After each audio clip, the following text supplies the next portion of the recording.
What is up, everybody? Welcome back to the Week 8 NFL King Film Sports picks, predictions, and betting locks here. And boy, did we have a wild Week 7, another loaded slate of upsets here. So let's get to the recap. And on the game predictions for how many upsets there were, I think we did quite well going 9-4 outright. Get to the losses here. So Raiders at Bears. I mean, I didn't really know what was going to happen in this game, considering that you had Brian Hoyer against Tyson Bagent. Bears offense looked great now, given they were against a horrible Raiders defense there, but Bears get a big win at home in Chicago there. Then the Bills get upset, lose outright as 8 or 9 point favorites in New England. That one was a shocker. Mac Jones, a heroic game-winning drive with 2 minutes left there, 75 yards to lead the Patriots to victory at home. So they get their second win of the season.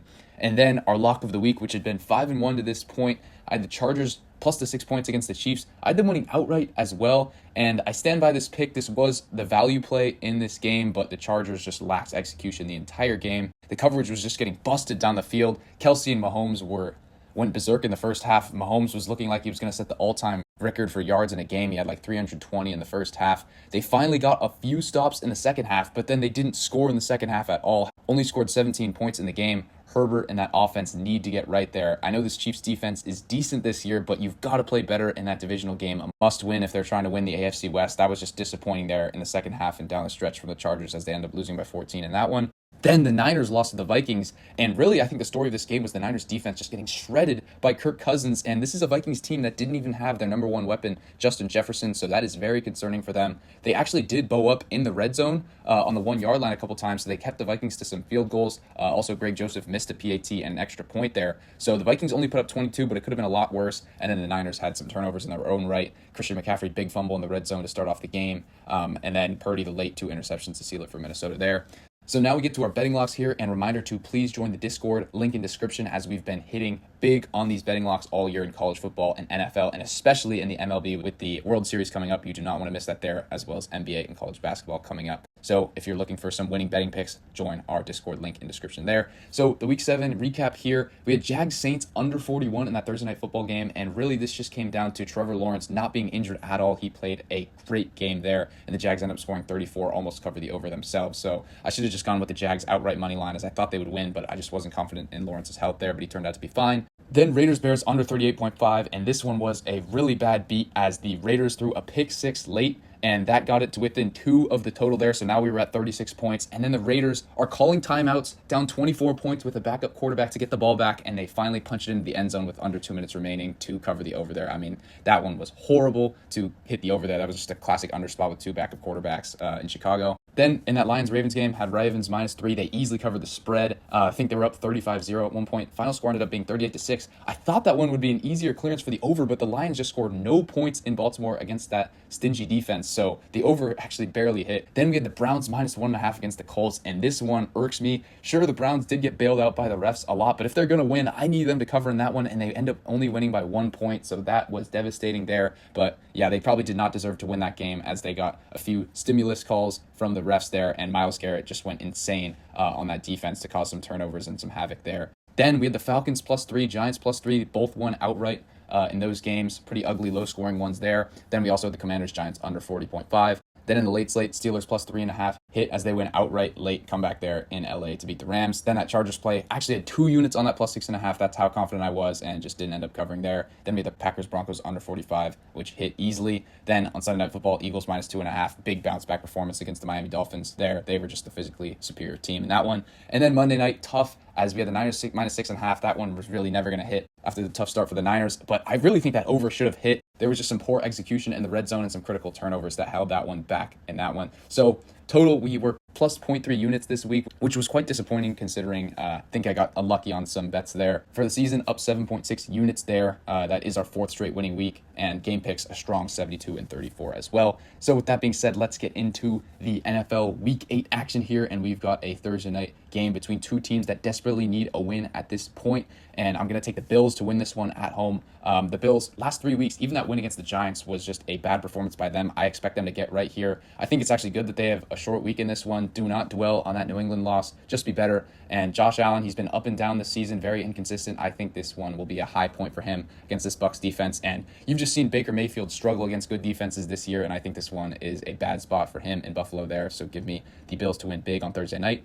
Then we've got the Texans and the Panthers, number 1 versus number 2 overall pick, Bryce Young versus CJ Stroud. Panthers coming off of a bye here, but so are the Texans. And in this one, give me Houston to win big on the road there. I think that they're just a quality team. Would not surprise me if this were a little bit of a trap game. The Panthers got up for this one and upset them there, but I just do not really see it with the way that Bryce Young is playing right now. I think Stroud is a much better quarterback at this point, so give me Houston to win in that one. Then we've got the Cowboys hosting the Rams. And Cowboys being rested, coming off of a bye here, I just think that they're going to take this one against a Rams team who it seemed like they had every opportunity to win that game early on against the Steelers, but that offensive line is just having some trouble this year. And couple that with going against this talented Dallas defensive front, and that just spells out problems for them, I think. So give me the Cowboys to win that one at home. I think Dak Prescott is also able to outplay Stafford there. Then the Vikings at the Packers, critical NFC North battle here. Feels like both of these teams need this win. Vikings playing better football at the moment, but give me the Packers to win this one. They've been on a bit of a schneid. I don't think they've won since week 2, but still give me them to win here. I think that Vikings offense was a bit of a mirage on that Monday night game. I think that there'll be a little hangover here. You saw Addison was dealing with some cramps there. Who knows if he'll be good to go, as well as Hawkinson dealt with an injury there, and they don't have Justin Jefferson. So I think that the Packers defense will step up big here. I think they'll make it a low-scoring affair, and I finally think that Jordan Love gets his team back in the win column there. It'll be a close game in Lambeau, but give me the Packers to win that one.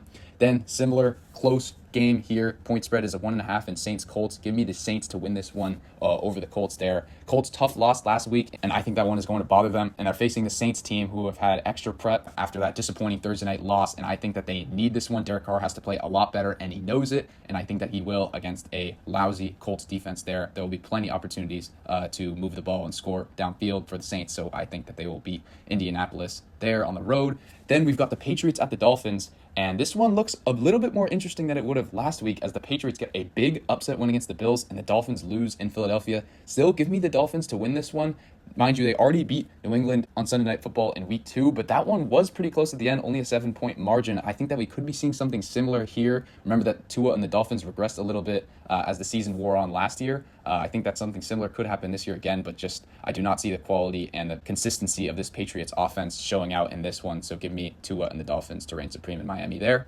Then we've got the Battle of New York, the Jets and the Giants. Jets coming off of the bye. I think they take this one, but it will be very close. Low-scoring battle between Tyrod Taylor and Zach Wilson. Giants actually played pretty well last week, especially on defense. Their defense is getting right there, and I think they could wreak some havoc on this Jets offensive line, who's pretty weak in that one, but I just trust the Jets defense a little bit more, and Wilson has been playing pretty good in recent weeks, so give me the Jets to win that one in a quasi-home spot for them. Then we get to the Jags at the Steelers. This one should be a very interesting game. Both of these teams doing very well record-wise, 5-2 and 4-2 respectively. In this one, I'm going to be taking the Jags to win on the road, although it would not shock me at all if this Mike Tomlin team won this game at home at Heinz Field. The Jags' quality on offense is just great right now, and I think Lawrence will be fully healthy coming off of that extra rest from that Thursday night football game.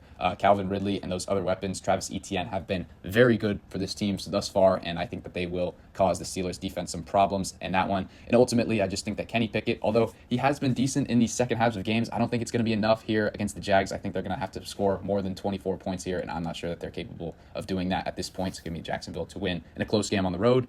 Then we've got the Falcons at the Titans. Another one of these AFC South versus NFC South games. These games have been very ugly, low scoring, can go either way as of this point in the season. Give me the Titans to win at home here. This is a must-win spot as they're 2-4 right now. Ryan Tannehill probably playing for his job this season. Hasn't played great. Coming off of the bye, I think they get it done against the Falcons team who, yes, they did win in Tampa last week, but that was a very ugly game. Desmond Ridder has not played well the past few weeks, so I think that this is a prime spot for the Titans to get right here at home. They've been pretty good this season, so I think they get that one done in a low-scoring affair there. Next, we get to the Eagles at the Commanders. This is the second time these teams will be playing this season. First one was a thriller in Philadelphia that went down to the wire, went to overtime. Howell looked great in that one, but he hasn't looked as good in recent weeks. In this one, I'll take the Eagles to win on the road. It's always going to be a tough game because it's in the division. I'm not sure if it'll be as close as last time, but the Eagles are playing better football now. Great bounce back performance by them on Sunday Night Football. I think that the defense plays similar to how they did in that one, and I think that they stifle this Commanders offense and win it there. And then that brings us to our lock of the week here in the afternoon slate, where we've got the Browns at the Seahawks here. Give us the Seahawks -2.5 here. We love them at home in this spot against the Browns. Think that the Browns record is a little inflated here as their offense has not been great. That defense has been carrying them really through turnovers, although the defense did get shredded last week by Gardner Minshew, giving up nearly 500 total yards in that game. So we think that if Geno just limits the turnovers here at home, raucous environment in Seattle, that the Seahawks will be able to win, just like their quality a lot more, and think their offense is a lot more consistent there. Only laying 2.5 at home. Think the Seahawks are the much better team in that one.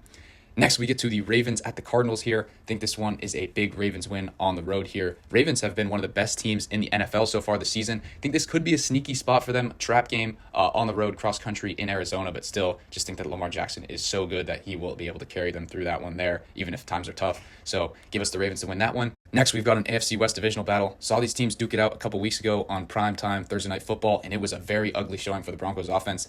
Think that they will look a lot better in this one at home as they fix some things last week against Green Bay, got back in the winning column, but still give us the Chiefs to win. Chiefs 6-game winning streak and are looking great at the moment. I don't think anyone can stop that defense right now. So think that they win, even though it might be close there in Denver.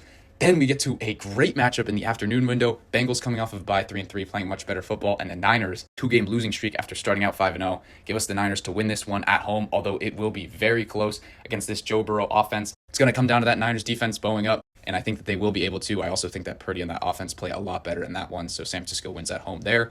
Then we get to the Sunday Night Football game, Bears at Chargers. In this one, got to take the Chargers at home. I think that Herbert gets right in a primetime spot here. Remember, the Chicago defense is not great. Neither is this LA defense, despite what this personnel would have you thinking, with the likes of Derwin James, Khalil Mack, and Joey Bosa, among others. But I think that they will have a better performance than last week in Kansas City, and I think Tyson Bagent will be exposed a little bit in that one on primetime. And then finally, we get to the Monday Night Football game where we've got the Raiders at the Lions. Do not know if Jimmy G is going to play in this one. Would be a lot more entertaining if he was available to play. But either way, give us the Lions to win here. Sure, that was a horrible performance there in Baltimore, but I think this one is a prime bounce back spot for them at home against a very weak defense. I think that Jared Goff gets back to his winning ways and has a massively successful game here against this porous Raiders defense in that one. So with that being said, let me know your thoughts on my predictions down below. What is your thought on the betting lock of the week? Seahawks -2.5. Also, be sure to join the Discord link in the description if you're interested in winning betting picks there. Be sure to like and subscribe, and I will see you all in the next one.